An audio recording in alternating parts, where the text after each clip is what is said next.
Hey guys, alright, so in today's tutorial we will be using the power of artificial intelligence to get rid of noise on our images incredibly quickly. Alright, so without further ado, let's get started. Okay, so if you guys check the description or the comment below, I've basically supplied a link to the version 4 of Octane Render for Cinema 4D. Now this is a test release version, this is not the final version guys, so keep that in mind. There might be some bugs that you might encounter, but you can still go ahead and give this a test drive. A couple of things to mention: the denoiser currently does not work with any volumes or hairs, so keep that in mind. And there has been some other awesome stuff added to the plugin as well that we'll be messing around with. So go ahead, head over to the link, download the test version for Octane Render Cinema 4D, and yeah, let's get started with the AI Denoiser.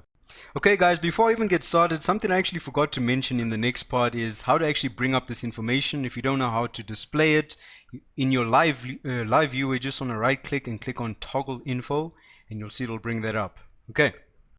Alright guys, so I'm not going to be covering how to install Octane Render. There's usually a readme file that shows you where to place the plugin. It's really simple. I'm going to jump straight to the AI Denoiser. So I've got my own scene set up over here. Now the most important thing is how to actually access the AI Denoiser. So if you go to your plugins, Cinema 4D, and you bring up your live viewer, got my live view over here, and I've already rendered out my scene, you'll find the AI Denoiser under Octane settings, and you want to go to camera imager and you'll see that there's a denoiser tab enabled here. Alright, so you'll just go ahead and click on enable and you'll have denoiser ready to go. Okay, so just to explain the rest of the settings over here, you can actually set a minimum amount of denoiser samples. So the higher you put that value, the cleaner your AI denoiser result is going to be. The only thing I don't really understand that well is this denoise interval. I'm not sure exactly how that's working with this algorithm. So if anyone else knows exactly how this is working with the AI denoiser, feel free to comment below. And then blend is actually going to allow you to blend between the two render passes. Like I showed you right in the beginning of the video, I had a main render, which is the main beauty pass, which is reliant on our kernel's settings over here in our max samples, and then we've got the actual denoised beauty pass, right?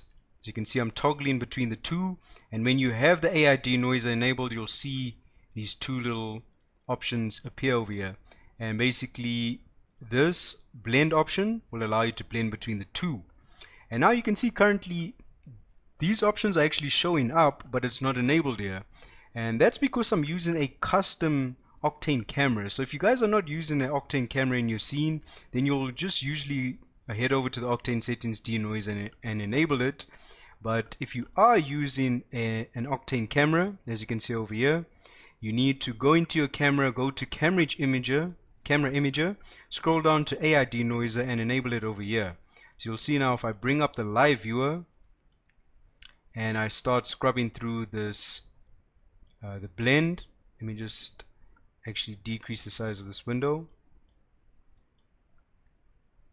Okay, it's going to render to 10 samples, and then the AI denoiser will kick in, and there we go. There's the two render passes, so I can basically blend. If I go to the AI result, I can blend between these two. So if I want some of that noise visible on my image, it actually gives you the option to include some of that noise, which I think is actually really cool. So you've got that option there as well. Okay.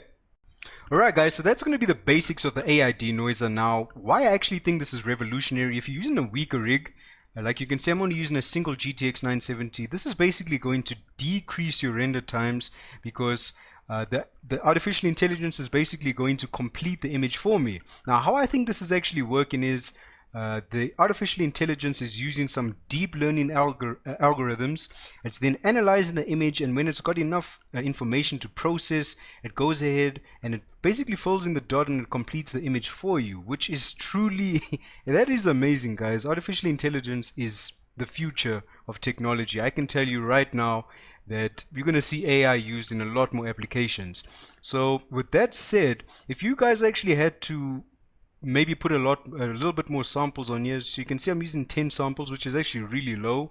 If I maybe put my samples on 100 and gave the artificial intelligence more information to process and work with, it'll probably give me an even better result. But you can see even with something as low as 10, we are still getting a clean result incredibly quickly. It's truly mind-blowing, guys, and this is a really awesome addition to Octane Render that I think all of you guys should be using with your projects, especially if you want to decrease that render time.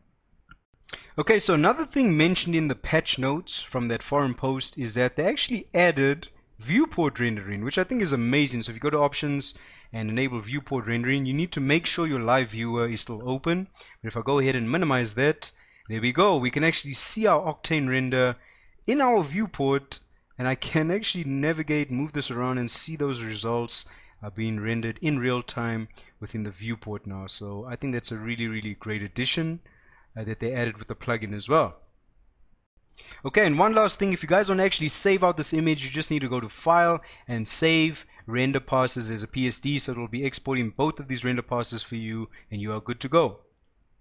Okay, so that's going to bring us to the end of the tutorial. I just loaded in another scene to see how this was holding up, especially with specular materials. I've got a lot of these glass panels here that have quite a lot of noise on them and reflections. And the AI Denoiser actually does a pretty good job, even at 20 samples on the scene. Maybe if I gave it a little bit more samples, it would have given me a little bit more accurate result. But again, still amazing how this artificial intelligence works with these images. I know for a fact I'll be using this. Go ahead and play around with this, guys. It's going to decrease your render times. And yeah, as always, stay tuned for some more videos and tutorials on my channel, guys. Thank you so much for the support, and goodbye.